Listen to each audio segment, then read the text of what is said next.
risk it all if you're ever really gonna. Oh, I wonder if he's the bad guy. When I first played Dead Rising 1 about 2 months ago, it instantaneously became one of my favorite games of all time. This was definitely one of those where has this been all my life type games. It struck a delicate balance between entertaining and serious that I think a lot of developers have lost sight of since, and overall, it's just a lot of fun. I mean, they remastered it for a reason, right? Once I had my fill of that game, I instantly jumped on the second one, and after going through it a couple of times, I only have one thing to say. This game is stupid. This is a dumbass game for morons, and I really like it. I think we live in an era today where a lot of games are so desperate to be taken seriously that they're starting to forget the value of being offbeat and entertaining, you know, they're forgetting to indulge the player and themselves. Even when they do try to do so, it often feels too calculatedly toothless and mild, or it's defensively self-deprecating. Ironically, I find that this makes it harder to take them seriously a lot of the time, but the thing about Dead Rising 2 is that it's the complete and total opposite of that, both for better and for worse. If you love this game and want it to get remastered like the first one, be prepared for some weapons grade censorship because this game is nuts. They'll probably censor even more stuff than the first game. Good. Hey, they took out boner points. Dead Rising 2 was not made by Capcom's main studio, but rather Capcom Vancouver, formerly Blue Castle Games and currently defunct. Now everybody knows Canadians make the best video games like Far Cry 6, Mass Effect Andromeda, and Metroid Prime Federation Force, and you can notice that distinct Canadian quality before the game even starts, because it doesn't let you use a controller. I looked it up and it turns out that it only works with Xbox 360 controllers, which I can't use because my receiver died 360 years ago, so I had to download a bunch of weird shit just to get my controller to work. If they ever do remaster this game, I hope that's the first thing they fix. Also worth noting that the game crashed on me a couple times, which of course is customary for Canadian game design. Fundamentally, the gameplay loop is the same as the first game, the cycle is just longer. There are, however, 3 new systems that really shake things up. There's the money system, the Zombrex system, and the combo weapons system. The money system is pretty straightforward. You find money and you can spend it on cool shit or stupid shit. If you upgrade your gambling stats with magazines, you can win $7 million and buy a big ass monster truck to just infinitely flatten zombies. By the time you're far enough in the game to know that stuff, it ends up being insanely cathartic.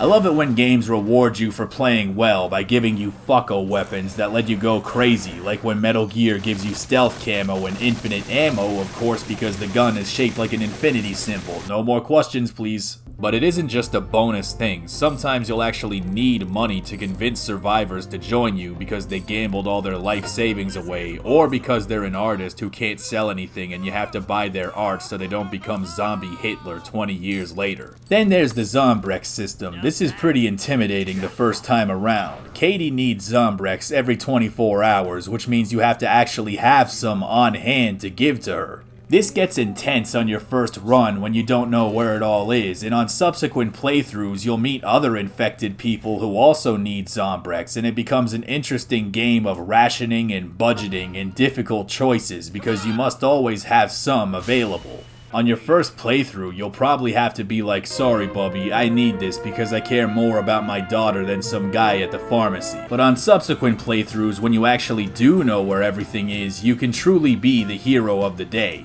Finally, there's the combo weapons, which are awesome. You got the spiked bat, of course. You can put knives on boxing gloves and turn into fucking Wolverine. You can duct tape a pitchfork to a shotgun and do this animation a bunch of times. It never gets old. And it's a good way to rack up XP to level yourself up quickly. And you can't forget about the best combo weapon, the wheelchair Gatling gun that turns you into a Bond villain. By the time you get this, you don't really need the extra XP from killing enemies with combo weapons anymore, but it's just so fun to use that it doesn't even matter at that point. Probably the most dramatic difference with Dead Rising 2 is the tone. Going from Dead Rising to Dead Rising 2 was a lot like going from Saints Row 2 to Saints Row 3. The first game is goofy and offbeat, but it had serious moments, and the game had a relatably sarcastic but also relatively grounded protagonist in Frank West. I try.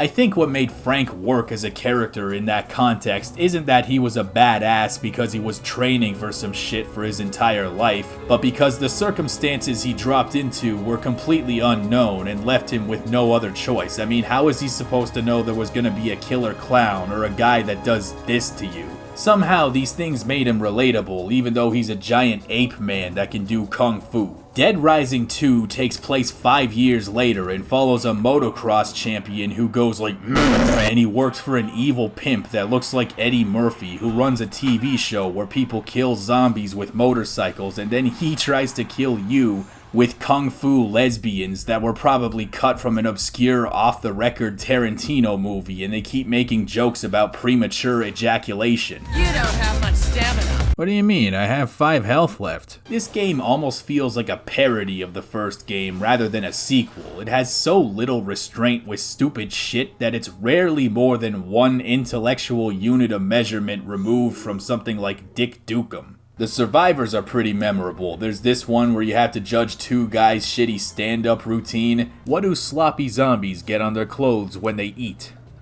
Stains. Ooh, I don't know, Walter. That's pretty funny. You're gonna have to come up with something real good. What do vegan zombies eat? Grains. Oh, sorry, can you do that again? I was looking at something else. Then you get sexually harassed by an older dominatrix lady who has all these stupid demands for her stage performance, which is apparently so good that the audience has to be duct taped to the chairs in order to watch. And then there's a rock band who thinks all the zombies are just adoring fans, and then when you convince them to join you, they play an epic solo that makes all their brains explode at once.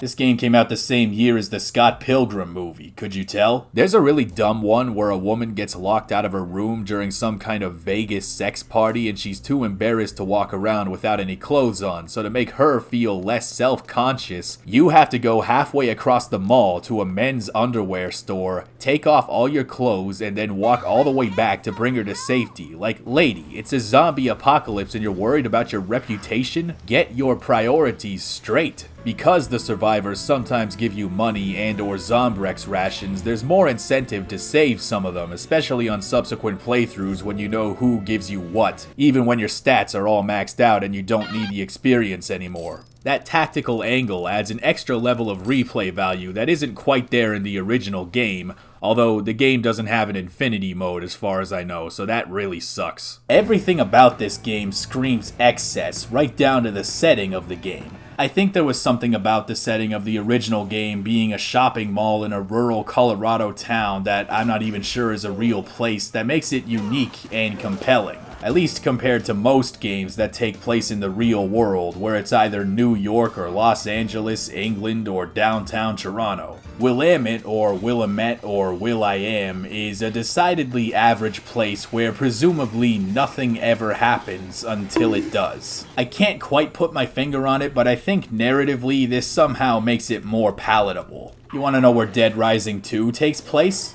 Well, if you've been watching the footage, you don't even have to ask. It looks like Vegas! Why does it look like Vegas? Chuck is supposed to be the most badass guy on the planet, but really, he's more like the funniest guy on the planet. Every time he kills a psycho, he says some shit like, I saw what you did there. I'm number one!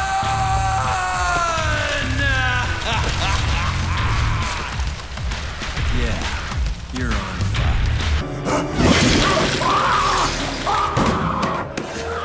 hold the gravy, motherfucker. Compared to Frank, who typically reacted in a natural way, Chuck kinda behaves like he knows he's in a video game, you know what I mean? The psychos were, unfortunately, not quite as exciting in my opinion, although the mailman guy was pretty funny because he goes, "Special delivery!"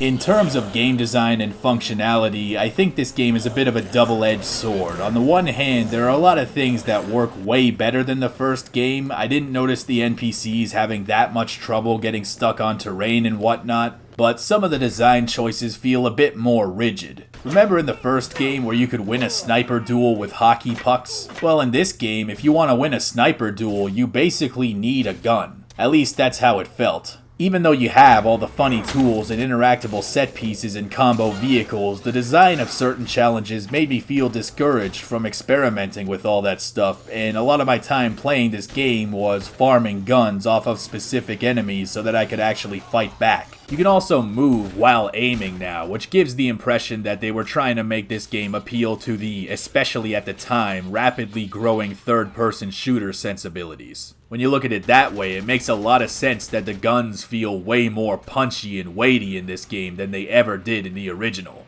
I also felt less blue-balled by the boss fights. You know what I'm talking about, when the enemy just gets iframes out of nowhere just because and your bullets start doing nothing. It isn't so much that it never happens in this game, but I feel like it happened way less often. In terms of yit dit fuck you game design, it's kind of impossible to avoid it completely with this kind of game, but I will say, when they introduced the shitty fog that randomly locks you in a coughing animation for 3 hours, I want to eat the controller. Other than that though, the game is a lot easier than the original once you get into the groove, but at the same time, it might be a little bit less balanced if that makes any sense. The addition of stuff like moving while aiming, despite keeping the rest of the game fundamentally very similar to the original, may be potentially problematic for the same reasons as adding crouch walking to MGS3. Overall though, you know, setting aside the pseudo-academic analysis shit, I honestly just had a lot of fun with this game, although I do have a lot of beef with the load times. The first game, you know, the load times were like a second. This game running on the same hardware, fucking like 10-15 seconds. It is stupid. Dead Rising 2 isn't exactly the perfect follow-up to the first game, but at the same time, it stands as a relic of a different era where stupid games weren't really ashamed of their stupidity. It's very hard to hate this game because I can't imagine it existing in today's context, and I'm not talking about the offbeat humor and sexual themes and whatnot, but more so, you know, the fact that it doesn't apologize for its own existence or come off as insecure. I can't really imagine them making a game like this today without it being steeped under layers of self-deprecating irony so you don't get the awful impression that the writers are human beings who like to be stupid from time to time. None of this is to say that the game is consistently 100% hilarious all the time, but I feel like there isn't a whole lot like it these days, and that alone makes it very special to me. Maybe one day they'll remake this game and remove all the goofy stuff, or maybe they'll team up with Nintendo and make Zelda Dead Rising. That would be sick.